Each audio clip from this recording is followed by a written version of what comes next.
Welcome into this Monday edition. Blue Sky Live here with you this morning. Chase Parham, Neal, McCready, Clark Ford Studio. Ole Miss knocks off LSU by a dozen on Saturday evening at the Pavilion. They moved to 3-0 in the SEC and have quite the week ahead. Two free shots at Alabama in the midweek, at Mississippi State on the weekend before they return home, before the students return as well. So we'll look at the SEC basketball landscape, look at some TV ratings today as not great numbers, really, for the college football playoff semifinals, but could be some reasons for that. We'll go into that a little bit, look at some of those things. We got all the NFL divisional round games set except for one. You got Rams, Vikings, and Glendale tonight, but otherwise the rest of that schedule and slate is set for next weekend when the Chiefs and Lions will be in action for the first time. So all those things and more coming up on the show. Show brought to you every day by Blue Sky locations throughout the state of Mississippi. That includes here in Oxford with the Oxford Exxon Sweet Daddy's locations at most of those Blue Sky stops. Ribs, pulled pork, side items, desserts, and plenty more. Lunch specials, $5.69, any size fountain drink there with those. And again, we are located in the Clark Ford studio. We are Clark Ford's in Amory, Mississippi, 662-257-1900 is that number. Call it. Ask for Corey Clark. Tell Corey what Ford product you are looking for. He will send you a quote within 15 minutes in business hours. It's right to the bottom line. No hassle, no haggle. You get your quote. The rest is up to you. You can shop that quote around. You can do what I've done, what I recommend that you do, and that's hop into a Clark Ford today. You won't regret it, Corey. And the people at Clark Ford, they want to be your car guy. They want to be your truck guy. They'll prove to you what that means when you make the call. Again, 662-257-1900. Guests join on the Campbell Clinic hotline. From fractures and sports injuries to complex spine and limb conditions, the pediatric orthopedic physicians at Campbell Clinic in Oxford are the only specialized pediatric orthopedic team in North Mississippi providing expert care for growing bodies. Visit CampbellClinicOxford.com to schedule an appointment or call 901-759-3111. Since the last time we talked, I think you guys mostly survived the snow that came into the area. It was really no ice; it was just snow for about a day and a half, something like that. I guess the kids got, at least in Oxford, one full day of it. I think I think the technical recording was like almost 5 inches, like 4.5, 5, somewhere in there. I did not think I got that at my house, but I saw that's what the news stations were reporting for the area. So now I didn't get the ruler out and put it in the ground and see what we had. But I mean, who's measuring? I'm sure many did. So you had enough to kind of do whatever you need to do. If you want to create a snowman or a big snowball or whatnot, but you could get out pretty easily by the time Saturday rolled around. It's not impactful. You could drive around Friday. You could. I don't know that I left Friday, but yeah, I guess you could have if you wanted to. Laura had to go to work. Carson didn't have to, but he got out. And I was like, I think it's okay for you to drive. Just don't be an idiot. It's a good rule in general. As a rule. Don't be an idiot. Don't be an idiot. That's a pretty good rule. Yes, 1 week away from the final college football game of the season. Ohio State, Notre Dame. Get some ratings on that bad boy on. We'll see. Well, interesting. You have the teams that should theoretically get. It's an interesting day. You got a lot going on that day. Isn't that a holiday? It's Martin Luther King Day. It's Inauguration Day. It is. Right? Yep. That's correct. You got a lot of stuff going on. Mm-hmm. You'll have political coverage. Yeah. You'll have NBA. You'll have everybody off work for the most part. Federal employees will be off. Bank employees will be off. We'll see.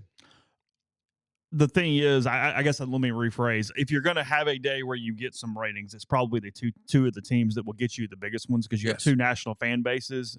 And while an SEC team is not involved, the South typically just watches football anyway. Right. So you would draw more from that versus two Southern teams and hoping the North watches. Yeah. That would not work the same way. So. No, we'll talk about it in a minute. I mean, we can talk about it now. Whenever you want to talk about it, I'm fine with it.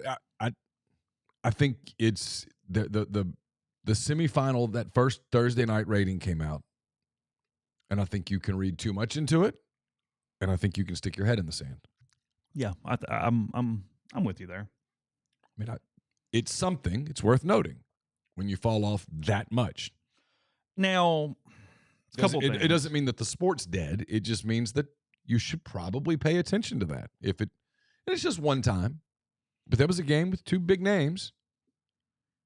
You got big names in the semifinals. You got 4 premier programs, fan bases, all those kind of things. If you want to teeth gnash, That's easy to do. We'll do it now. It's fine. We'll go to basketball and kind of stay on basketball for a while. They got 17.8 million viewers for the Orange Bowl over the course of Thursday. Mm-hmm. Now, semifinal game 17.8, ESPN, let's see, 16.9, ESPN 700, ESPN 2, 733,000, ESPNU 144. So that's putting it all of that. That ranks 16th out of the 21 total semifinals thus far in the CFP era. Okay. Since 2014 of semifinals, that's 16 of 21. And like I said, it was big teams.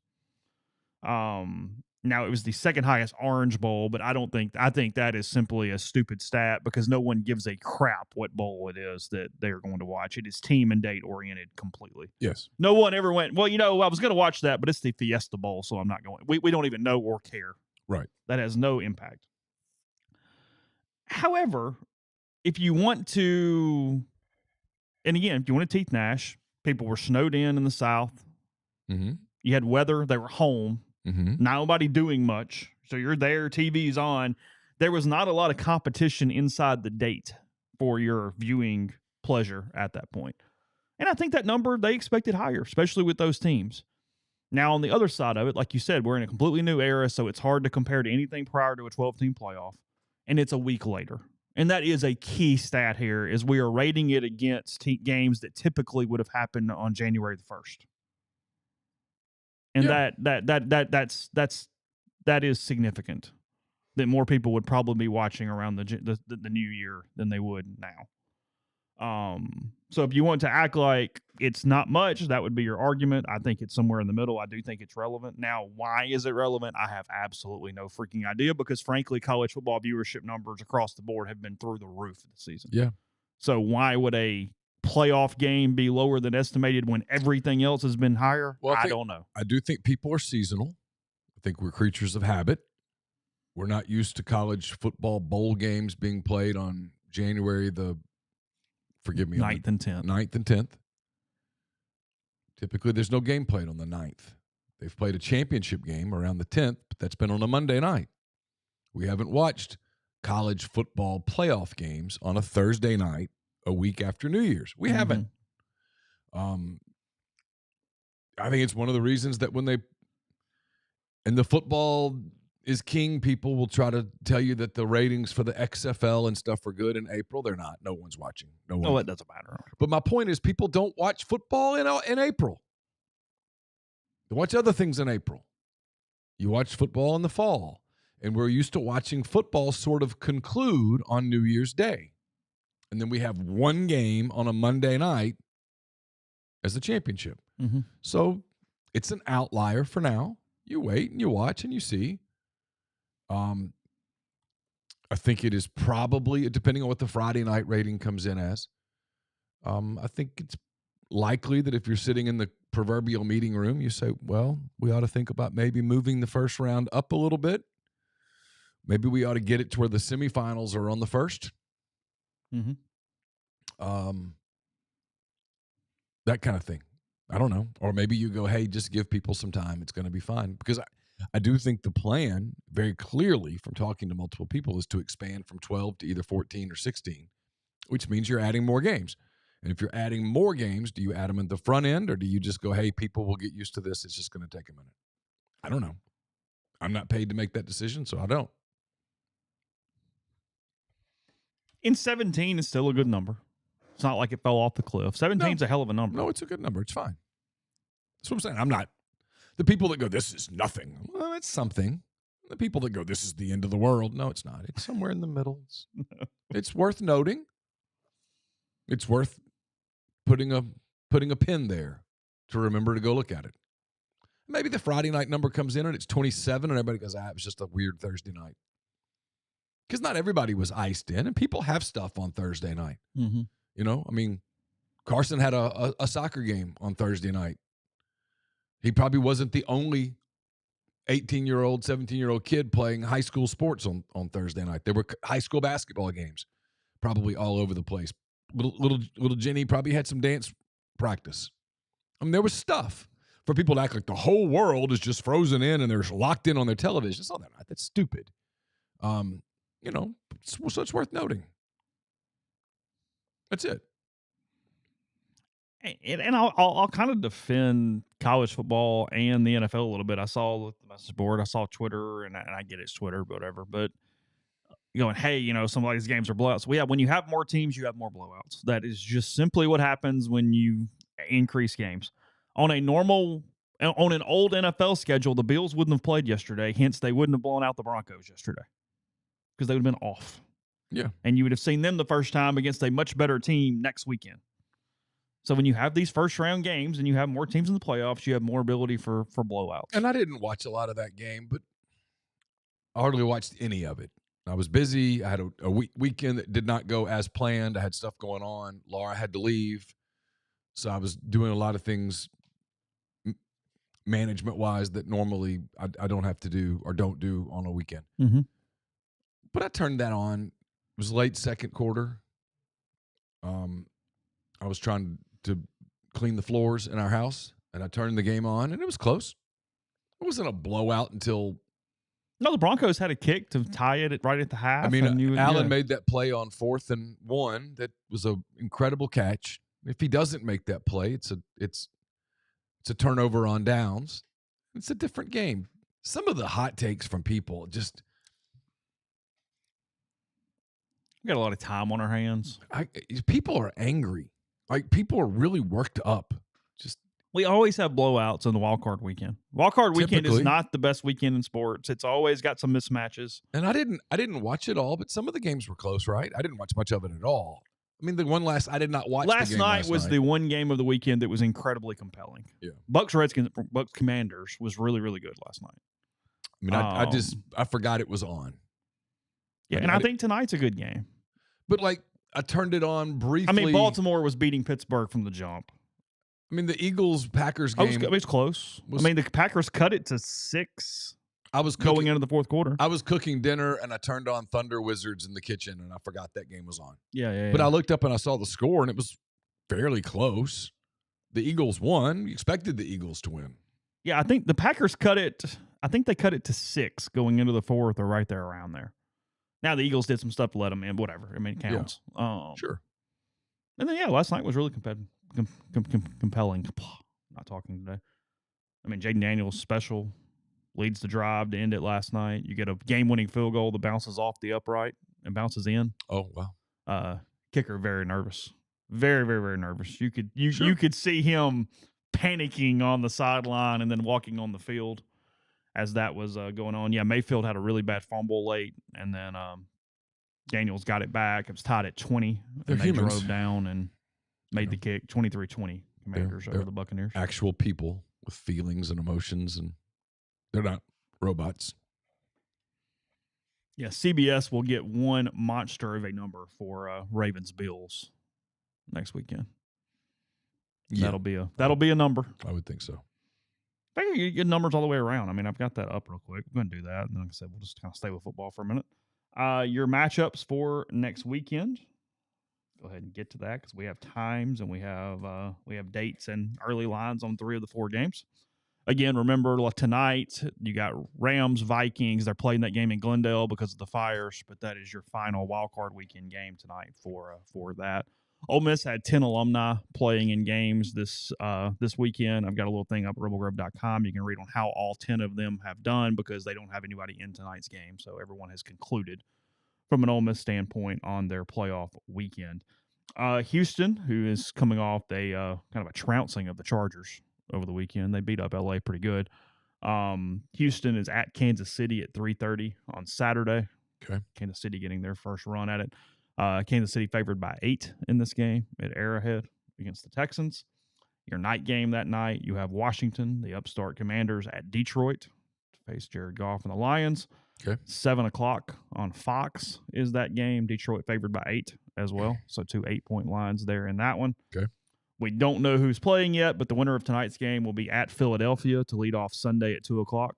That is on NBC and co on Peacock. And then your night game and what will be billed as the best game of the weekend, you have Baltimore at Buffalo, 5:30 on CBS on Sunday evening. So that is your Baltimore favored by 1 on the road at Buffalo. Okay. In that one. So that is your those will be better games. Neal heard that Broom has a lower ankle sprain. I have not researched it or looked at anything on that, but that's what we're hearing. It's what I read somewhere. I don't remember where. That there was a feeling that it might not be as serious as it originally looked, which is good. The people that are cheering for injuries, stop. You don't want people getting hurt. They got a big one on Tuesday. They play State at home on Tuesday night. Yeah. State hosts Ole Miss on Saturday, and they've got a bit of a weird schedule because they are coming off this loss at home to Kentucky. We'll get into basketball in a minute, but loss at home to Kentucky on Saturday. They're at Auburn on Tuesday, and then they're at Tennessee in the next midweek. So Ole Miss, the other home game in sort of this weird 4-game stretch for the Bulldogs as they are getting into the meat of conference play. I apparently made the mistake at some point last week, I don't remember, of saying I thought State was really good. Apparently that's turned into a complete different narrative. Look, at the risk of upsetting people, I haven't watched enough of it to give you like some super informed opinion. And then my opinion doesn't matter. I'm just the dude who talks into a microphone for a while. It doesn't. If I say I think this team is good, or the people at Memphis said this team is good, it just means that. It doesn't mean that there's no secret meaning. I like watching the Matthews kid play for State. I think he's really good. I like the way he plays the game. I like the way Chris Jans coaches games. I like his teams, typically. Kentucky shot the lights out Saturday night. I got back from the Ole Miss game. Again, my weekend was not as originally planned, and I had some stuff to do. I had that game on, but I didn't see it. Does that make sense? Yeah, sure. I looked up at one point, and it was over. I didn't see the end. I don't know how it ended. I did not, other than Ole Miss LSU, I did not see much college basketball Saturday. I saw it. I kept up with a lot. I didn't watch a lot start to finish. Kind of flipped back and forth between some games, kind of understood what was going on. One more college football note. Somebody asked, and I did find this. Last year's semifinals, again, played earlier. They were New Year's weekend. Michigan, Alabama at the Rose Bowl did $27.76 million. And TCU, Michigan at the Fiesta Bowl did $21.7 million. The Alabama number is an outlier because it's Alabama and Michigan. That's a big number, but for TCU to get that number, that tells you. I mean, that's why the 17 is if you're college football, you go, that's maybe Thursday night's not a great idea.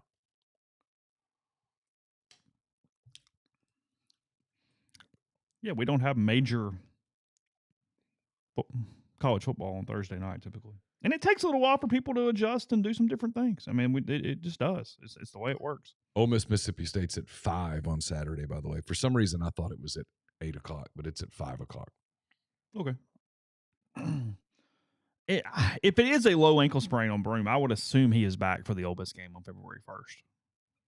2.5 weeks. I mean, here's the deal. If you're Auburn, you just want to make sure he's healthy. You don't rush him back and run the risk of him. They're going to make the tournament. And I don't know that in this particular tournament, there's a huge difference between being a 2 seed and a 3 seed. No. I mean, you want him healthy. This feels like a very wide open tournament. From what I've seen, yeah. I haven't seen like a team that outside of Duke when Cooper Flagg plays like he plays. He's a beast. Yeah, anybody could do it. And I mean, hell, there's probably 20 teams that could beat Duke on a given day. In a tournament setting? Yeah, sure.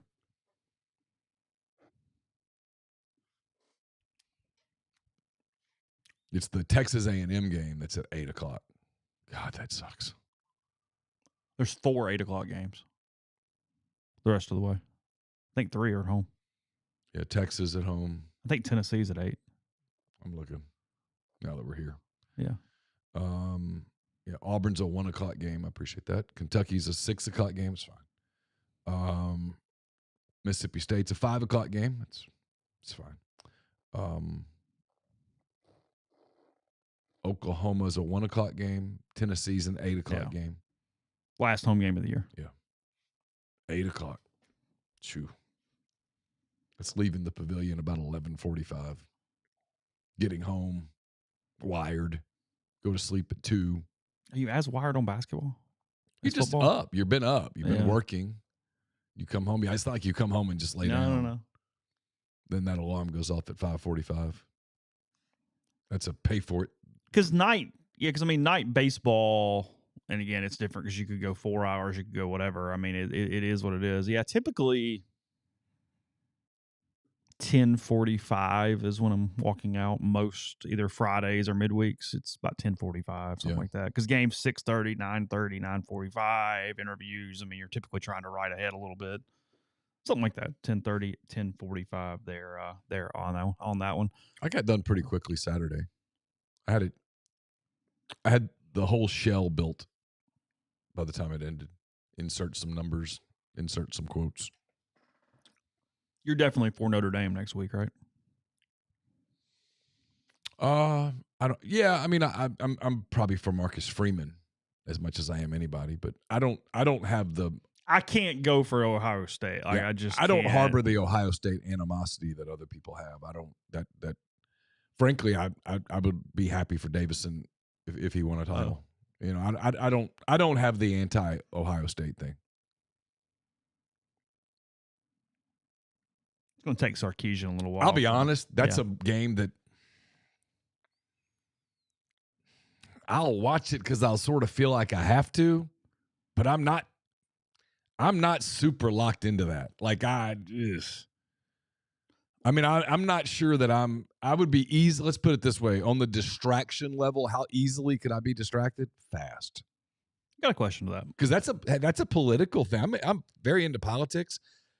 I guess the inauguration stuff will be long over by then. Yeah, that's in the afternoon. But that could end up being a pretty eventful news day where I'm more interested in the news coverage than I am that college football game. Got a question to that. Come back if he comes in and signs a bunch of orders, and I would be pretty interested in the dissection of what those things mean more than I would be that, because that game's going to kick off at what, 7:30?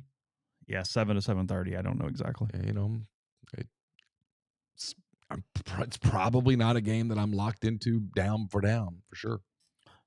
Follow up on that in a second. First, Citizens Bank. You're not just an account number. You're a valued member of the community. And if you find yourself in the market for a mortgage, another reason to give them a try at Whit Wilson, and maybe in the mortgage space. Now with the Citizens Bank, ready to help you with your real estate goals. Stop by and visit 902 Sisk Avenue, Suite E. They've got a groundbreaking coming soon. We'll tell you more about that here in the coming days. And while you're in there, ask about School Spirit debit cards. They donate an amount per every transaction to the local school of your choice, whether it's Oxford, Lafayette, or Regents. That's the Citizens Bank, PHILA.com. I'll get to Winnie's in a second. Okay. We're brought to you by Comer Heating and Air, Southern Air Conditioning and Heating. They sponsor Hand Raise Guys. We'll have one for you on Thursday afternoon, probably in the 4:30, 4:45 range. We'll get that to you. It'll stay with you for a couple of hours on Thursday. That's brought to you by Comer and Southern. It's cold out. If you're having any trouble with your heating system, you need to get in touch with them because there's a big blast of cold air coming in about a week. Some models are calling for temperatures being 30 degrees less than normal in January, which would be really cold. So get in touch with Comer and Southern this week. If you're in Oxford, Batesville, Tupelo, that surrounding area, call Comer at 662-801-1777. If you live in Hernando, Memphis, or the surrounding area, call Southern 662-429-4429. We're brought to you by Window Hero. From window cleaning to pressure washing, gutter cleaning, gutter guards, everything in between, Window Hero has the experience, equipment, and expertise to make your property look and feel brand new. If you're in North Mississippi, let Window Hero make your home or business's exterior look amazing. They can clean up to 4 stories, and they've got everything you need, a satisfaction guarantee, and more. Locations all over North Mississippi. Roby and Susan Allen are dedicated to helping Oxford and all of North Mississippi with their windows, gutters, and everything in between. Call Window Hero at 662-510-7077 to get an estimate, or go to windowhero.com. Are you retiring soon? How long should you wait to take Social Security? What accounts should you pull from first? Are you already retired? Should you consider Roth conversions? These are just some of the questions that can only be answered with the personalized retirement income plan. Andrew Sego Wealth Management specializes in helping folks just like you come up with their retirement game plan. Whether you meet at his office in Collierville or prefer Zoom from anywhere, schedule a free discovery meeting and see what they can do for you. It's rebelsretire.com. Valentine's Day is a month away, a month and a day. So it's not, you got plenty of time to get ready. Arnett's Fine Jewelry is the place to go. It's a fourth-generation jeweler located in the Lamons Jewelry Building, North Lamar Avenue in Oxford. They offer expert jewelry repair, diamond engagement rings, wedding bands, stackable diamonds, genuine stone bands, pearls, color stones, diamond jewelry, and more. They have super gifts for many occasions: birthdays, graduation, anniversary gifts, Valentine's Day, flexible bangles, diamond pendants, much, much more. At Arnett's, they want to be your jeweler. And we're brought to you by Argent Wealth, formerly Pinnacle Wealth, Argent Wealth based in Ridgeland, Mississippi. They've got clients in more than 20 states. They provide detailed, specialized investment management, financial planning for individuals and businesses, and much, much more. At Argent, I should say, investing is treated like a commodity, and decisions are made using objective information and research, not emotions. So regardless of your level of wealth, Argent will sit down with you, listen to your goals, study your expenses, and put forth a comprehensive, detailed financial and retirement plan built just for you. It's myargentwealth.com. Podcast is brought to you by Wendy's. That you've had their nugs dipped in sauce. We've had them covered in sauce. Their new saucy nugs take the crispy and spicy nugs you love and turn them up to 11. Choosing flavors like buffalo, honey barbecue, garlic parm. For a real heat seeker, try spicy ghost pepper. Only on Wendy's signature spicy nugs. I dare you. 7 delicious ways to try the nugs you already love. Pick a flavor, grab some napkins, prepare to nug like you've never nugged before. For a whole new way to nug, it's got to be Wendy's at participating U.S. Wendy's. My question to you. And you kind of answered it as you went, saying that it's political based in a way. But in general, is there a regionality to that because of what you do and what you cover, that just an SEC school would be more interesting because it's who you're around more? I mean, is it that you're probably, especially you who's not just college football crazy, that it's not what you're intimately familiar with? You go, okay, I don't care. Yeah, that's why I think when the number, if it was Texas, Alabama, you'd be more inclined to watch. I think that's true. I think when the number came out on Thursday, I looked at it and went, that's kind of right. Like, if you'd made me guess, hey, what's that number? I would have said, I think it falls a little bit. That's why the Friday number, Friday night's not typically a great TV night. People go out, people do things. But that was 2 big brands, including a SEC brand. Mm-hmm. That number, I will wager a candy bar that it's slightly higher than 17.8. Oh, yeah. Just because of the brands. Yeah, so if it were Alabama and Georgia playing, sure. Would I be more inclined to watch? And I'll probably watch, but it's not SEC teams. We basically cover SEC. That's what you're focused on most of the time. That's part of it. And it's just, look, January 20th for a college football game is late. I'm not used to that.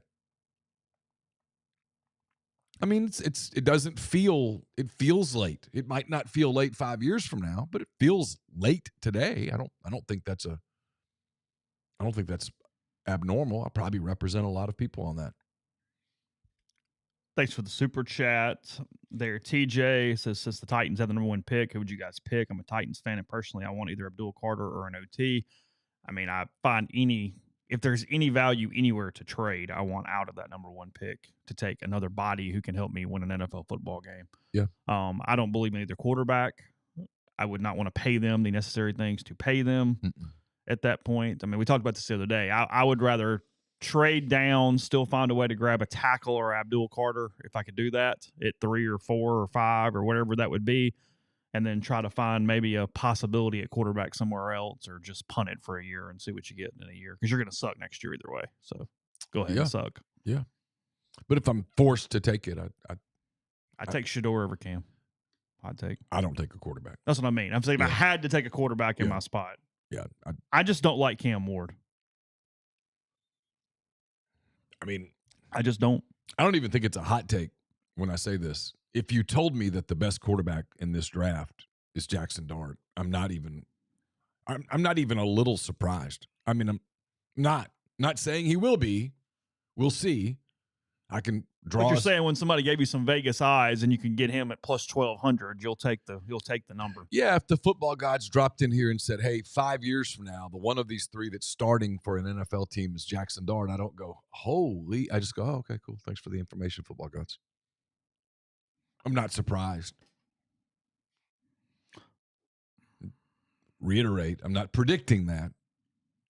Jackson's got some stuff he's got to do. He's got to get a little better with a couple of things, but he protects the football a lot better than Cam Ward. A lot. Mm-hmm. And in the NFL, if you can't protect the football, Will Levis says hello, they will look to replace you.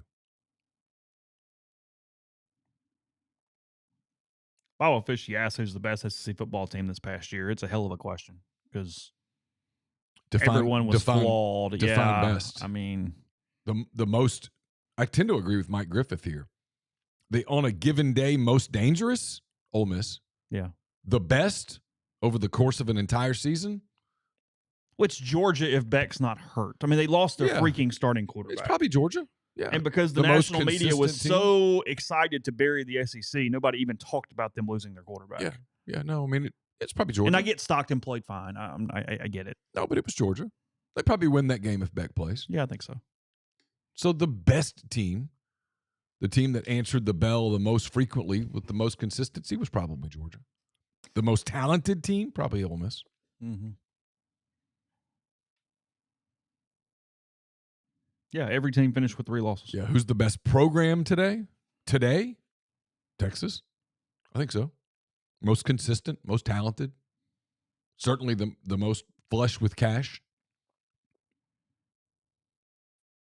Yeah. I mean, that could change tomorrow. But, yeah. One quick thing before we get into basketball, and I think I was commenting on a message board thread as you were doing some business and paying some bills there. Brian wanted to know if Beck to Miami surprised us. No, it did not. No, not at all. Not even a little bit. I think I've done a bad job at this because it's kind of where Ole Miss is situated, at least, and how they're moving around money and stuff. My beat. I know people. No one in the country, and maybe no one strong, maybe there is somebody I'm unaware of, but 99% of the teams, including basically everybody in the SEC, has funded their collectives through athletic department money. They just have. That is what's happened the entire time, either directly or by telling donors, don't give to us, give to the collective. Meaning you're still facilitating the revenue to the collectives in that way. Missouri, Andy Staples pointed it out. I've got this down the road. If I need it today, we'll go to it tomorrow if we don't get to this today. He pulled a bunch of stuff from Missouri where Missouri's collective literally invoiced their athletic department for finances every month to pay the funds. Okay. In literal invoices. So there's a lot of talk that's not understanding, and it's being rooted from the perception that Ole Miss is either saving money for next year or they're just getting beat in the portal or whatever it is you want to make of a negative reaction to portal activity to this point. And my point's not about that. I'm not even discussing what it is or isn't. That's not the point. Okay.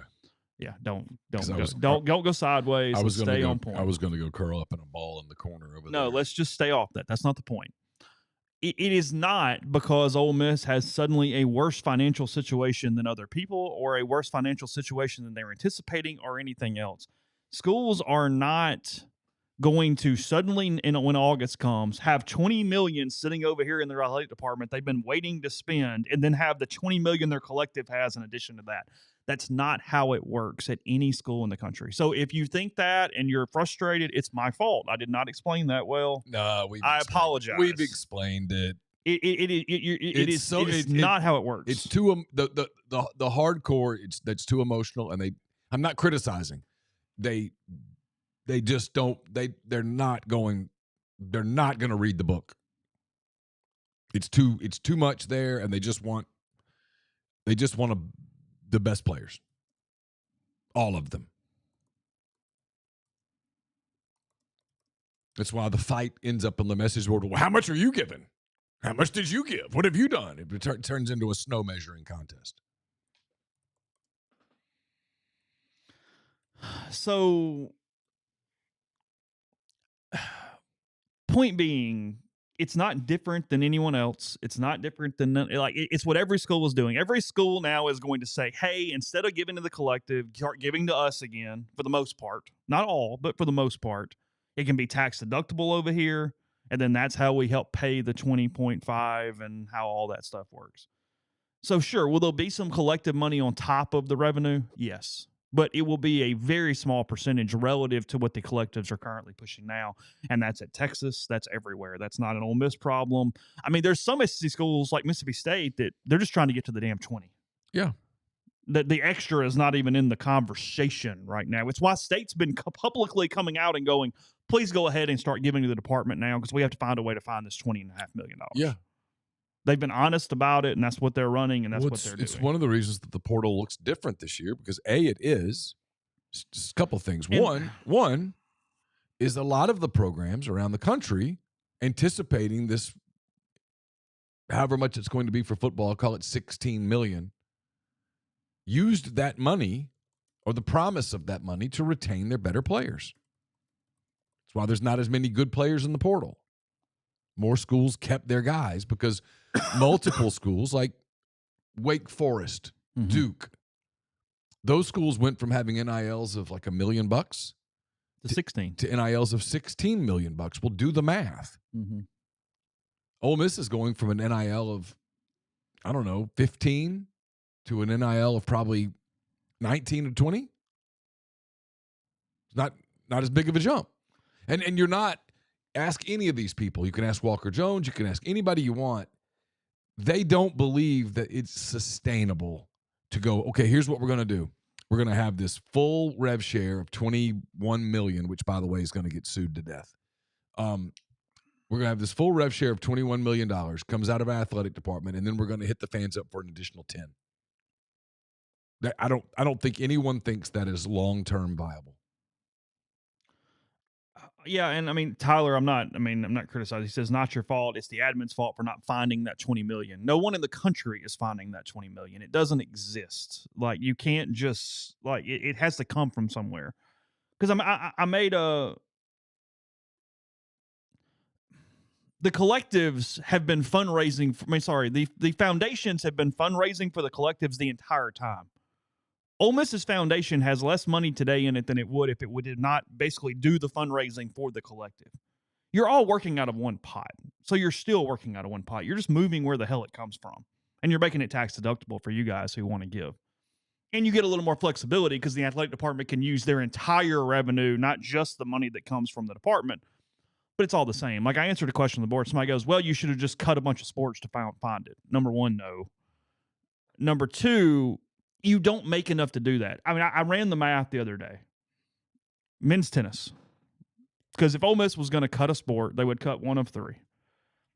I guess. I mean, again, this is not source. This is me talking. Don't keep throwing something at me right now, probably. It's fine. Me talking. I'm assuming that if a SEC team was going to cut a sport, you were going to cut men's track and field, men's golf, or men's tennis. That makes the most sense, I guess. Frankly, at a place where you didn't care about it, you would cut baseball because it's its own facility and it has a ton of travel cost. That's why Cal cut baseball like 20 years ago.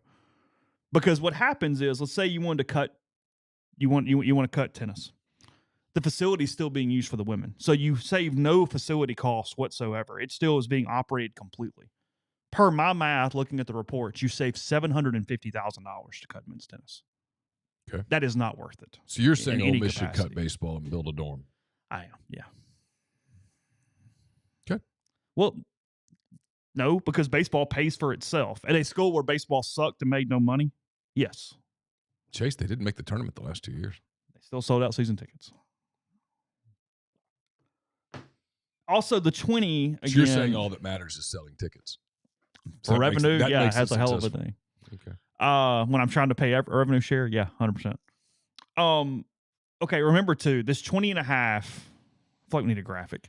This 20 and a half, it's all the sports, not just football. If I would drop the $30,000 to update the studio, you could put a graphic in there and you could walk over and show people. Oh, with a telestrator thing? Yeah. Did I get like a little light pen I could shine? Be about $30,000. Okay. The 20 and a half is for all sports. Also, any additional scholarships up to like $2.5 million come out of that number too. Baseball's going to increase scholarships. Football's probably at some point going to increase scholarships. And that money comes out of rev share. Comes out of rev share. Mm-hmm. So this is complicated. But yeah, it's not as simple as, hey, just go find the $20 million. You know, the good news is the players are not going to agree to the rev share cap of $20 million. They're going to sue, so it'll end up being more. Well, okay. We've got to get to basketball, but I got one more thing. We don't have to. I'd like to get to basketball. Okay. Can I say that? Sure. Is that fair? I would like to get to basketball. Any of it's fair. I just was correcting you when you said we have to. We don't have to do anything. I mean, there's no consequence for it if we don't. I can talk about men's tennis for the next 35 minutes if I want. I mean, you could. It'll be me just You will not help. I couldn't.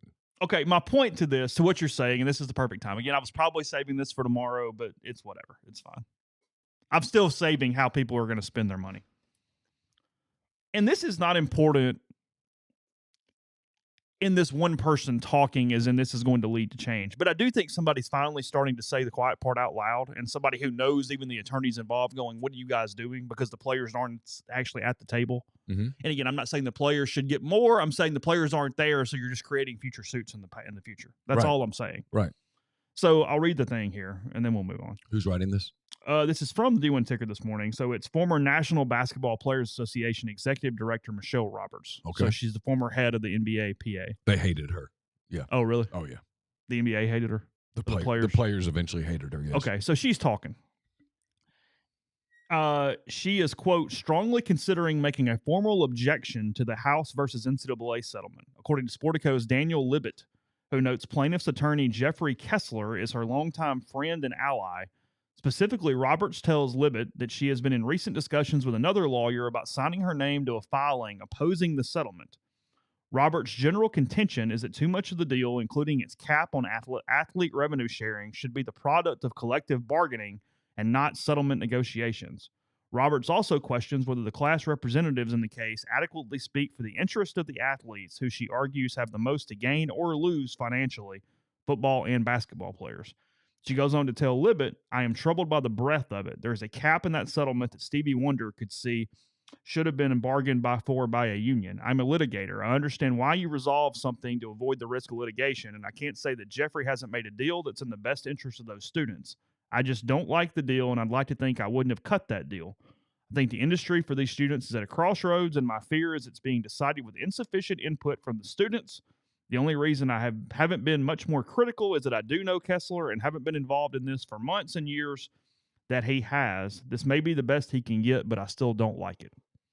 So it's the first person with any kind of professional smoke that it has come out and said, hey, I'm probably going to file something here because the players aren't actually at the table negotiating this. This is where I've been. But here's my problem is when I do that, I want to curl up in a ball because I'm going, oh my God, the players already have all the freaking power. Yeah, but they're not at the table. I know. I'm agreeing. I mean, But I mean, if they're at the table, we're just going to lock out. I mean, well, maybe they do professionally. Yeah. That's the whole point I've been trying to make for months, Chase. I know. I mean, not yelling at you. I'm just in general. I've been saying this all along. If you're going to make it professional sports, and they have made it professional sports, the players get a say. They don't have a say in this. They're not going to agree to it. It's why we do months and months of content, not you and me, just media in general, about this number like it's a real number. It's going to get shot to hell in litigation. Day one. She's right. Why would the players agree to a cap that they didn't negotiate? But now at some point, the schools are going to have to step up and go, no, I'm not giving you more. But so they won't. Don't play. But they won't. They don't. Look. What, do they shut their doors? They can't go a ton higher. We just said that. I mean, I guess they can fire everybody, but that's where you come to at this point. Miami just gave one kid to play one season, a kid who currently has an elbow injury. Yeah. I believe, based on what I've heard, significantly more than the $4 million that The Athletic is reporting. So the numbers, we started this thing in the mostly peaceful but kind of fiery and sometimes murdery summer of 2020. We're now in the first month of 2025, and we've gone from, hey, guys should get some NIL to let's pay the quarterback at Miami what I believe is closer to $6 million. And they have also come out and said, given some national deals, he's over 10 over the last calendar year. Yeah. But I'm just based on what I believe Miami is going to pay him to play one season of football. So there is no reason for the players to go, oh, there's no more, where they've maxed out. The guys that are playing football do not care about the tennis programs. They couldn't care less. They want all of the money. They've not agreed to $20 million, and they're not going to agree to $20 million. And until you figure out a way, so you ask it, what happens? Well, people stop. People finally go, screw this. I'm not doing this for a while. But I mean, even the departments, they either shut their doors or they say no at some point. Or, and this is where it goes, I've been trying to say this to people, or you keep raising prices on the fans. You raise the ticket prices, you raise the hot dog prices, you raise the parking prices, you figure out ways to monetize things. You just raise the prices on everything to produce more revenue so that you can share more revenue. And at some point, fans get priced out.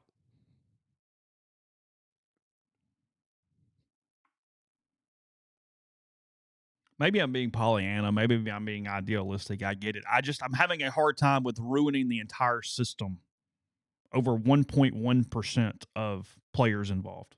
Sure. I mean, it just makes no logical sense to me. No. That doesn't mean they shouldn't get paid. That's not what I'm saying.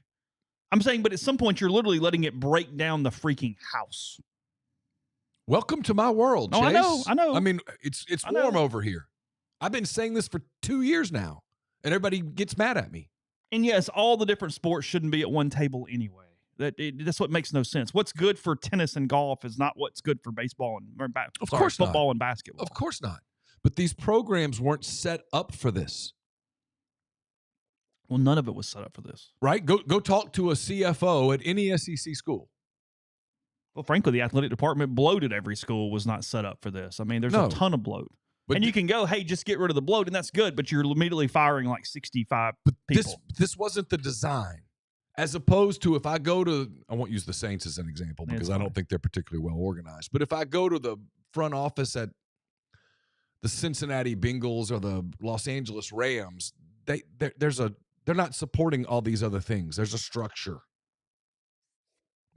Their books would make a lot more sense than if I went over to Ole Miss and went, okay, now wait a minute. You're spending what on this tennis program?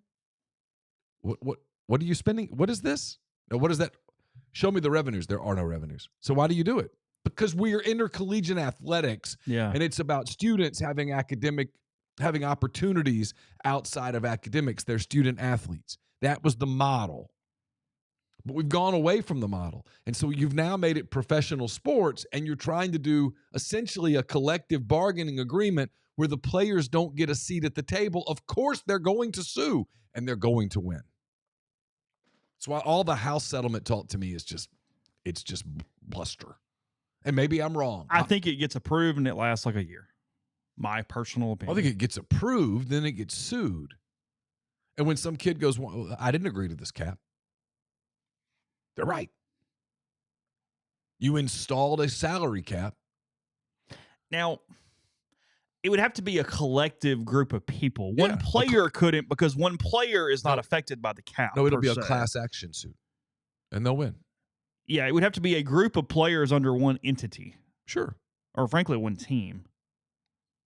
A league, a team, whatever. A collection of high school players. You're capping a collection of players on any team, current players. They didn't agree to this cap. I mean, they didn't really agree to get any money, period, though. Yeah, but they didn't agree to a cap.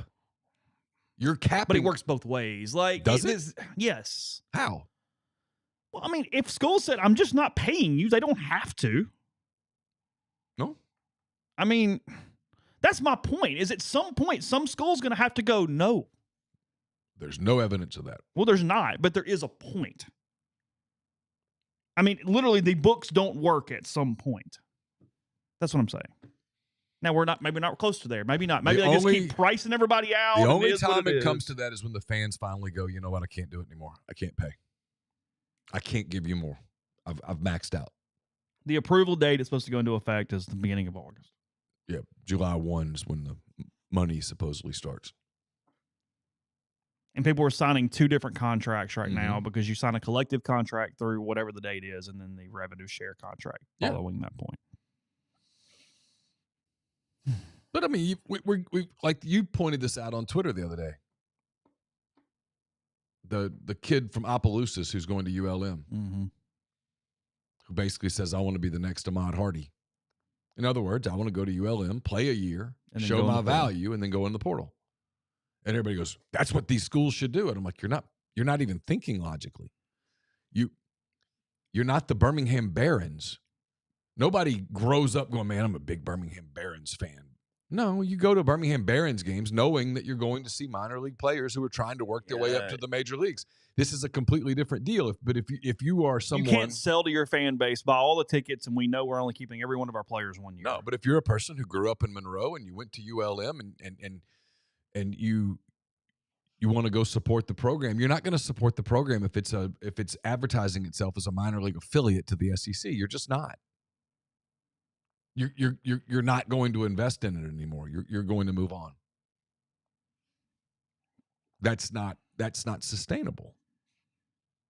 So we're creating.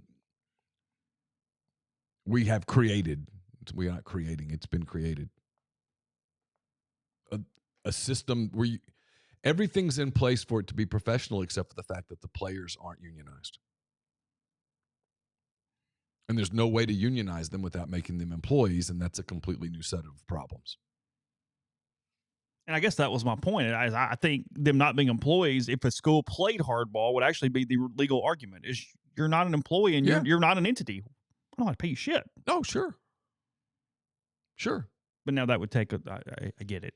Or it would take a lot of these. It would basically take colluding without colluding. Yeah. Everybody, everybody goes, hey, look, we're not going to do anything on top of this 20. That's it. Okay, everybody? Are we all in agreement? Yeah, good luck. Good luck with that. Black markets and whatnot. Well, and not even black markets. Just good luck with that. It's too emotional to people. It's why the NFL and stuff, those are rules. They don't slide more money under the table to somebody to prevent it. I mean, guys might make more money because they get a deal with Gillette or something.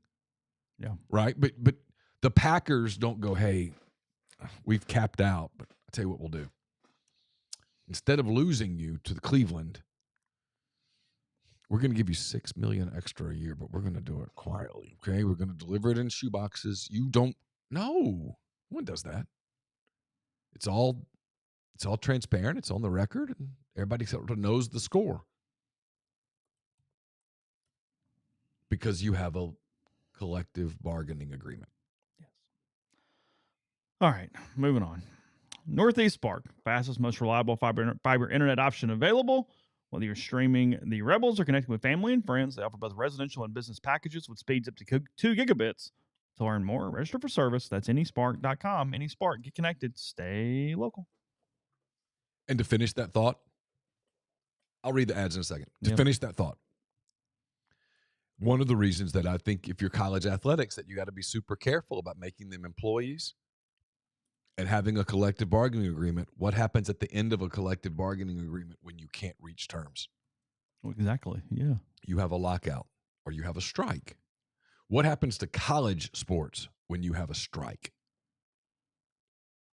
What's the response around college sports when the football season is supposed to start on September the 2nd, the players don't report? Yeah. What's that response? When the players are unionized, when the players that play at Ole Miss are in the same union as the players that play at Auburn. Yeah. What's that response? And I don't. And so when the game between Auburn and Western Michigan at Jordan Hare scheduled for 2:00 on Saturday, September 2nd, it's crickets. What's the reaction to that? What do fans do? Do fans go, what's the reaction?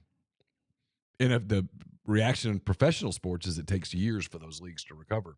Some people would argue that Major League Baseball, 30 years later, still has not recovered from the strike of 94, 95. Was it 94? 94.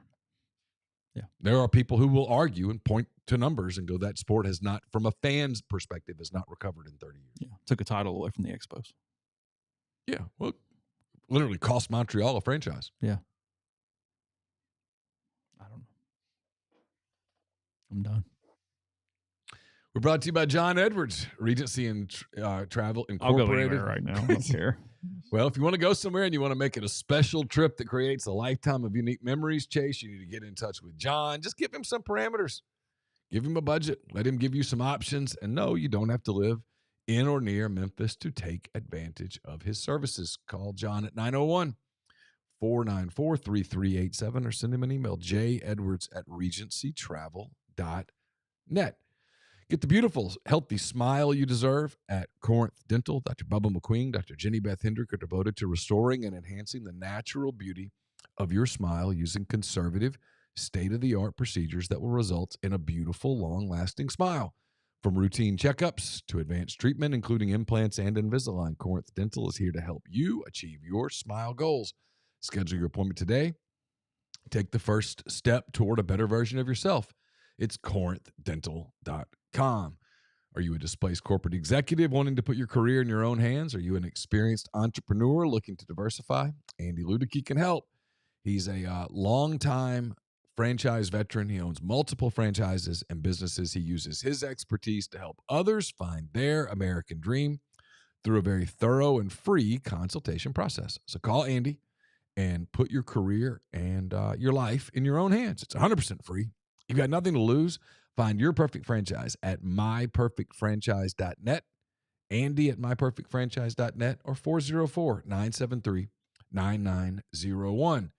Located in the heart of Cajun country in Broussard, Louisiana, Parrish Brewing Company's simple goal is to make awesome craft brewed beer, and they do it. I tell you about Ghost in the Machine all the time, about Dr. Juice.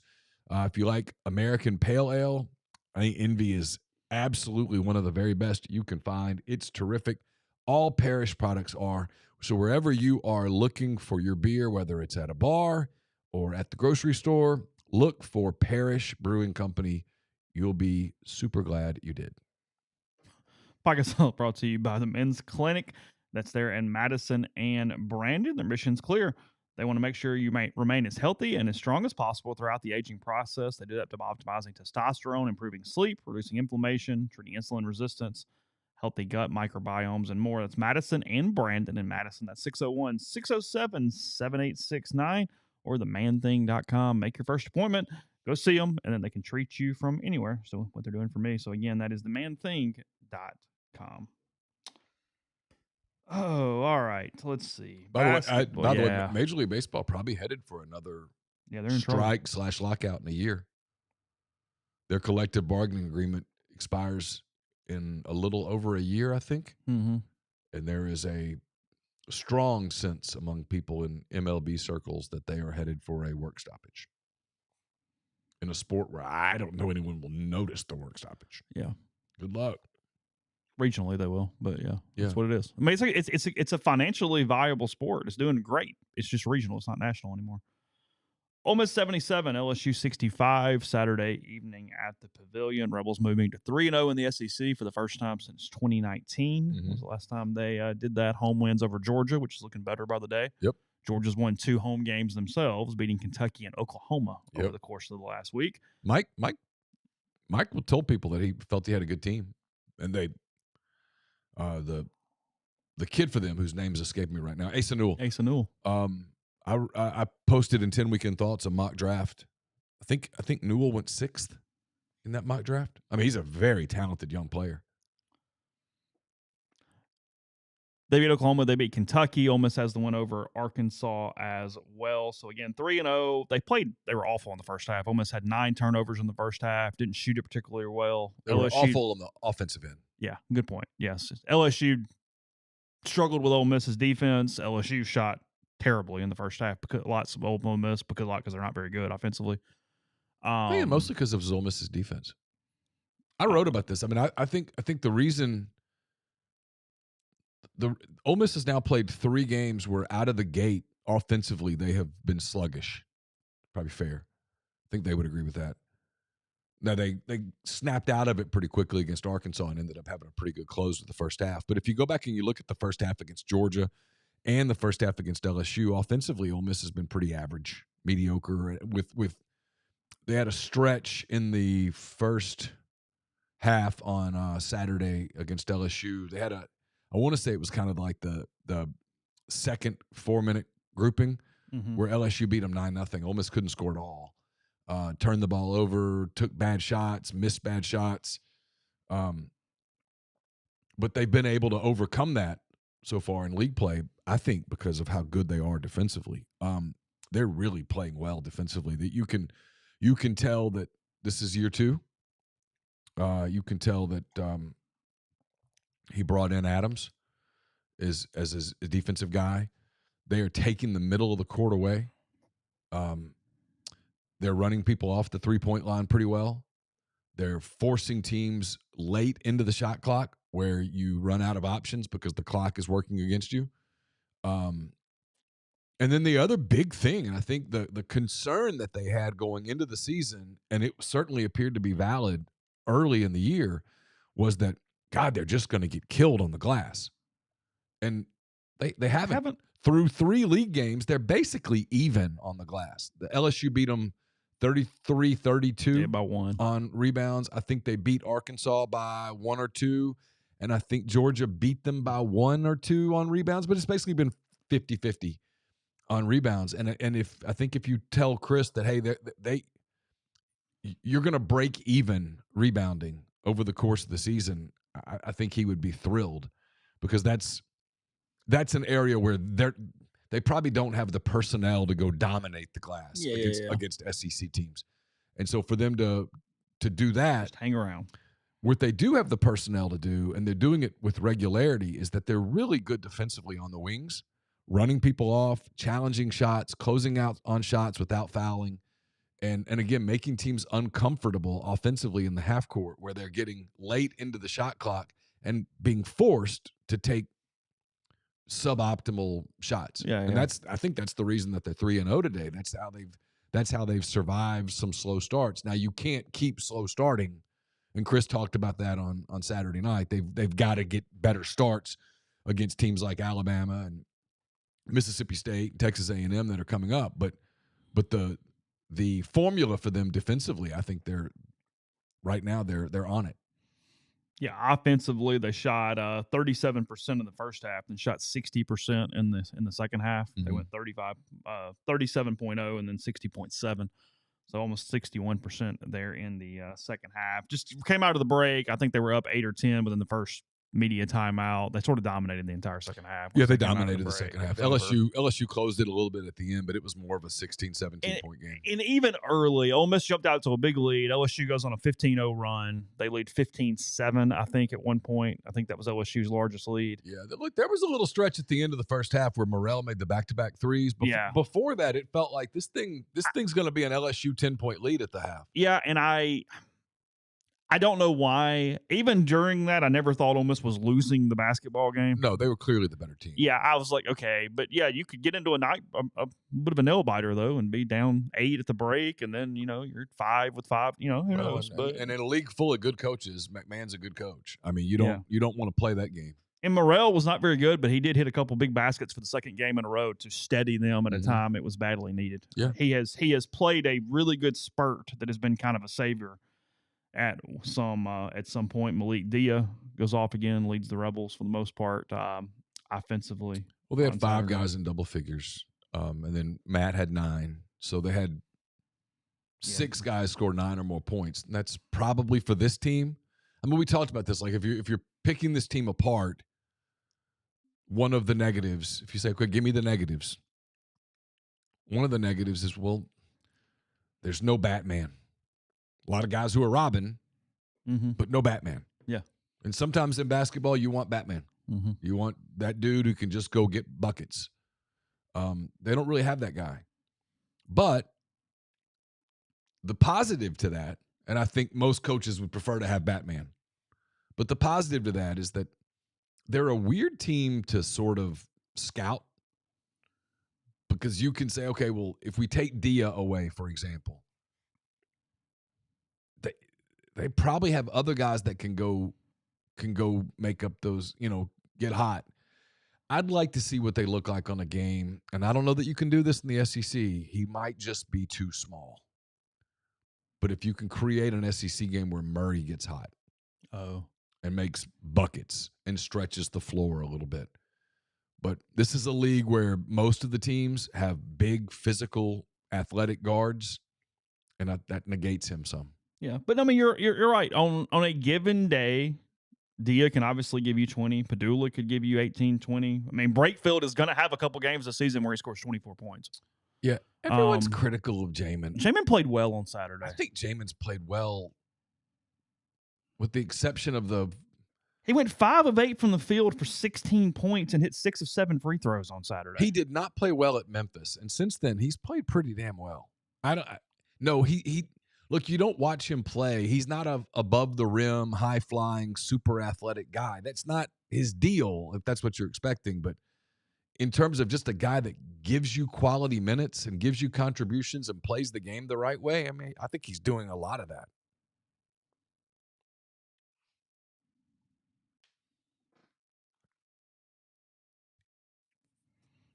Yeah, I'm looking at it here. I mean, Ole Miss only had one guy with 4 fouls. They only had 12 fouls the entire game. They really were clean in the second half. Now, 9 first-half turnovers was abysmal. But I will do this. Yeah. It was a remarkably well-officiated game. The game flowed. They were in and out in less than 2 hours, which typically makes for a good game, as opposed to I saw Nate Oates talking about the Alabama-Texas A&M game. Foul fest. It was like 55 fouls, and the game lasted damn near 3 hours. Nope, that's not what people sign up for.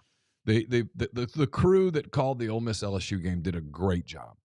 They let them play. It got a little physical, but it was pretty consistent on both ends. And you're never going to get a perfectly called game. That's not possible. But I thought they did a really good job. I would sign up for that kind of game all day. So again, Ole Miss now 14-2, and you get Go ahead. I'm heading it off. No emotional threads on Rebel Grove on Tuesday or Saturday, depending what happens. It is 2 complete free shots for the Rebels on the road. You can't. I mean, look, you're going to, but I'm just PSAing this. You can't talk about how good the league is and how hard it is to win on the road and get pissed off when Alabama wins that game by 14 points on Tuesday. And again, I don't know. We'll see. So far today, you've said you advocated shutting down the baseball program. I did. And now you're saying they're going to lose by 14 in Tuscaloosa. But I also was trying to save the men's tennis program. And I'm the negative one. I was trying to save the men's tennis program. Oh, that's so they're all here for men's tennis. Ole Miss 14-2. Ken Palm giving them a 22% chance of winning in Tuscaloosa on Tuesday night, giving them a 33% chance of winning in Starkville on Saturday. Currently projecting Ole Miss at 21-10 overall, 10-8 in the SEC per the analytics. That would get you a 5 or a 6. Oh, you'd be cooking with gas at that right now. Yeah, you'd be a 5 or 6. Still protecting the hell out of the basketball. Ole Miss's offensive turnover percentage is 5th nationally. Their defensive turnover percentage is 12th nationally, so they're turning people over. Oh, when they're scoring off those turnovers. I actually asked Matt McMahon about that after the game, and he's like, "That's who they are. That's what they do. It's what Beard has always done.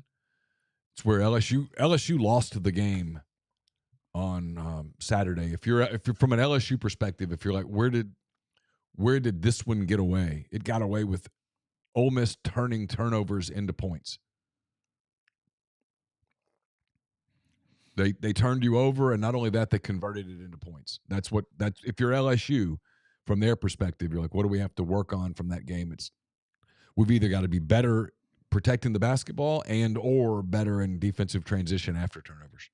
Yeah, I mean, Ole Miss to date, adjusted offensive efficiency, meaning adjusted for opponent. 31st nationally offensively and 22nd nationally defensively. Yeah. Pretty balanced club when you look at it. I mean, the stat of the thing, no dumb mistakes. They are 4th nationally in non-steal turnovers, meaning unforced, just doing dumb stuff with the basketball. They're 4th nationally at that. This is one that I don't understand the stat, so help me here. Block percentage, meaning how many of their percentage of their shots get blocked.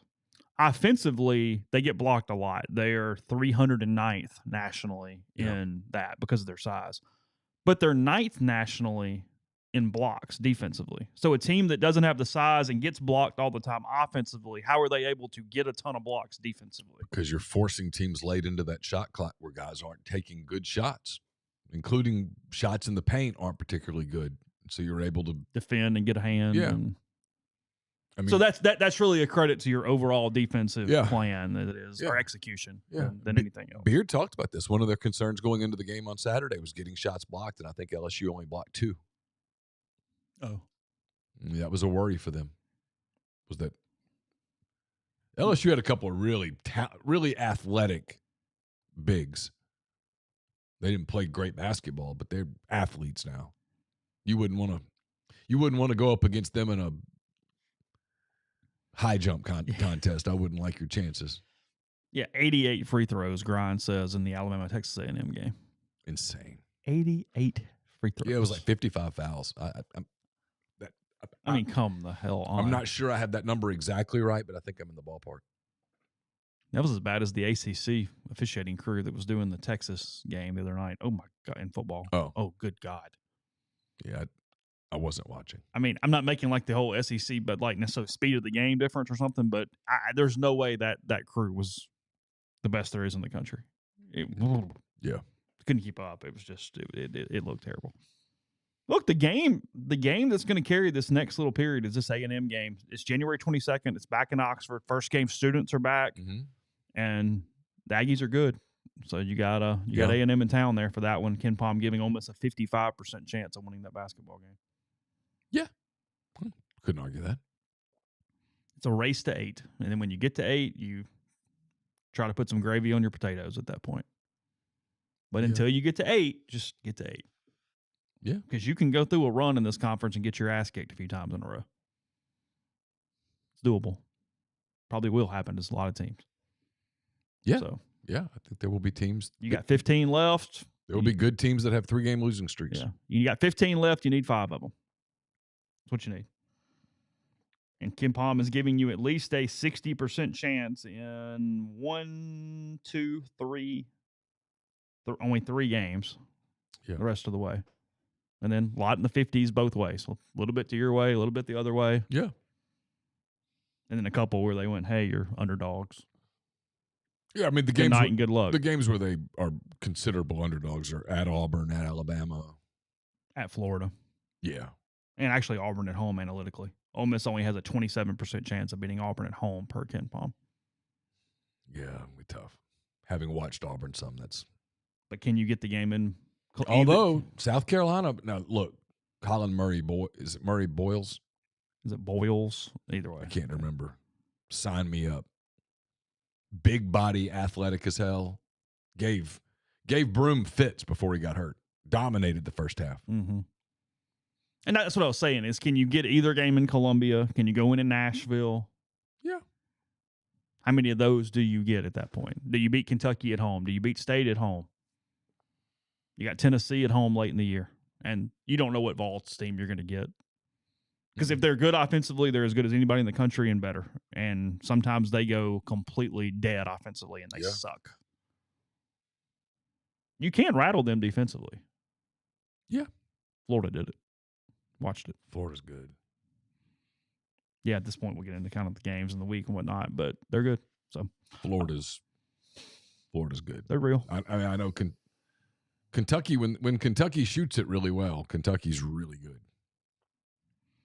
He's done a good job there, Pope has. He really has. Take our final break, come back for a little more basketball. Tell you the Declaration of Independence Center for the Study of American Freedom. It's located on the Ole Miss campus, and they aim to explore and examine the fundamental and founding principles of the United States of America. They offer an academic minor in freedom studies and scholarship opportunities for Ole Miss students. They bring along lots of networking potential. We're getting into a new semester soon, so to learn more, contact Stephen Scoltetti at freedom@olemiss.edu or visit independence.olemiss.edu. We're brought to you by Easy Hemp Company. Easy is a hemp-infused sparkling water. It's a guilt-free alcohol alternative, a natural way to relax and unwind. It's all natural, made with real fruit, no added sugar, low-calorie, gluten-free. One 12-ounce can of Easy has 3 ounces of THC. With Easy, it's easy to avoid the gummy scare and control your experience. So change the can, not the ritual. It's easy. Visit easyhempco.com to view the Easy Finder to find Easy near you. Easy is Farm Bill compliant with hemp derived from THC CBD extracts. Easy is for people 21 and older. Enjoy responsibly. I'll have a mailbag to you on Wednesday. That's brought to you by my friend Art Hayes at Sotheby's International Realty. Are you thinking of making a move? Put the power of Sotheby's to work for you. As a licensed agent with Sotheby's and a supporter of all things Ole Miss, Art can help you buy or sell in your hometown or anywhere in the world at no charge to you. Seriously. So call and ask Art how. 612-805-5929 or email him at arthur.hayes@lakesmn.com. We'll have picks up late this week, probably Friday, maybe Saturday, but they're brought to you by Kaiser Flooring. Locations in Oxford and Batesville. Kaiser Flooring provides outstanding quality flooring products and installation services to residential and commercial properties. Kaiser carries the best in hardwood, laminate, vinyl, and tile flooring, as well as carpeting. Their goal is to offer amazing, durable flooring products and superior services to make your life easier. Kaiser installs your flooring quickly, delivers the best flooring experience possible. Their staff is always ready to ensure that they complete your flooring project to your satisfaction. So contact them today for a free estimate at kaiserflooring.com or call them at 662-830-3194 in Oxford or 662-371-1912 in Batesville. We talked about Ole Miss's win over LSU on Saturday evening, 77-65 on that one. You can flip to the two people. 77-65 Ole Miss over LSU. Also on Saturday, Tennessee does come back, bounces back from that loss to Florida. They beat Texas 74-70 in Austin. Texas 0-3 in the SEC, but their schedule has been brutal to this point. I do think they're better than their record. They're better than they're better than 0-3. I mean, they're 0-3, so that's their record. But yeah.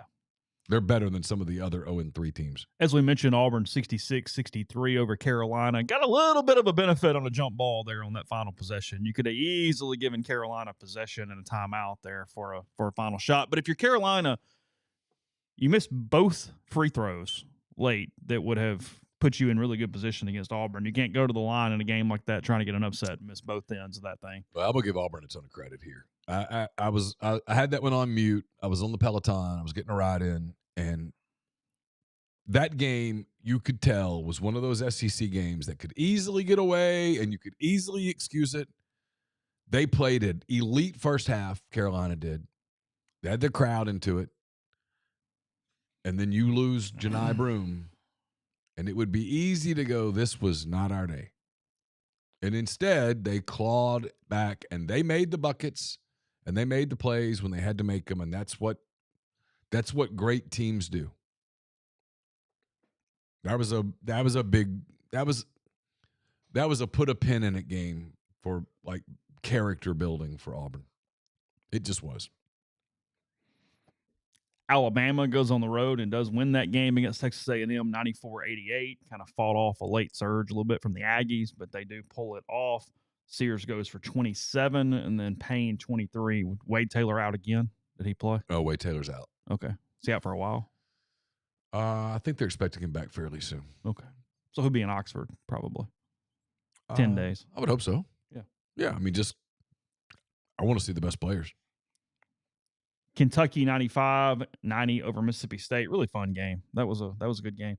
State has so much scar tissue with Kentucky that you see this a lot of times, especially in college sports, where one team just complete mental block, and this is one for the Bulldogs. They are 1-20 in their last 21 against Kentucky, home or away. That's a number. Yeah, they freak out, and it's like the same thing. I saw Robbie Falk put out that they're 1-20, and 13 of the losses have been by single digits. Oh. They just can't win the games. Like, they just freak out. And they kind of did that again. But Kentucky played well. They were like 50% from three, I believe, on Saturday. 16 for 32 from there three. You go. Otherwise, they get beat. Tough to win that one. If you shoot 50% from three, you're going to be in the game. Florida goes on the road to Fayetteville and wins 71-63. Bad week for Arkansas. 0-2 at home on the week for the Razorbacks. They're not playing very well. No. Florida's good. Seeing the stream, by the way, Tom Allen to Clemson is the defensive coordinator. Yeah. Good for Tom. Okay. Oklahoma loses again in Athens on this one, 72-62, Georgia over the Sooners, who are now 0-3 in the SEC. They were 13-0 in the non-league, now 0-3. Again, tough schedule so far, but still. And then Missouri, the team everybody's not talking about. Missouri 2-1 so far in the SEC. They beat Vanderbilt 75-66 on Saturday in Como. They're good. Ole Miss has to go there here pretty soon, right? They do. That's in a few weeks. Yeah. I mean, look, the schedule's the schedule. I mean, it's. There are no gimmies. All the cliches, Neal. All the cliches. No gimmies. Lunch pail. Hard hat. Yep. You want a game. Now, this thing doesn't start till 9 o'clock Central on Wednesday. Why? I don't know. 9 o'clock Central on Wednesday, Texas at Oklahoma. Two teams scuffling for a win. I won't get there. You don't think so? Nope. You're out? I'm just not starting a college basketball game at 9 p.m. Why is this game at 9? I don't know. They're doing a triple header on the SEC network at 5, 7, and 9. It's cute.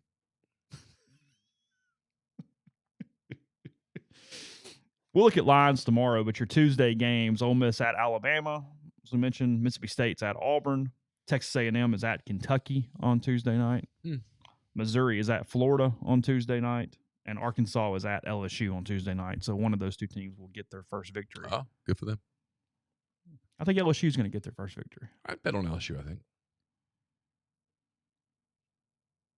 That's my guess. Arkansas is more talented than LSU, but they don't look right. Nah, they look like you threw a bunch of pieces together and it just hadn't worked yet. It might not work. That's the thing, is it just simply might not. Especially here where you have no ability to get some footing. You know what I mean? You don't get that game to look at something. I mean, you're just beating. There you go. I mean, they've had some stretches, but yeah, no, they hadn't put that together yet. LSU's okay. I mean, they're not good, but they got some athletes now.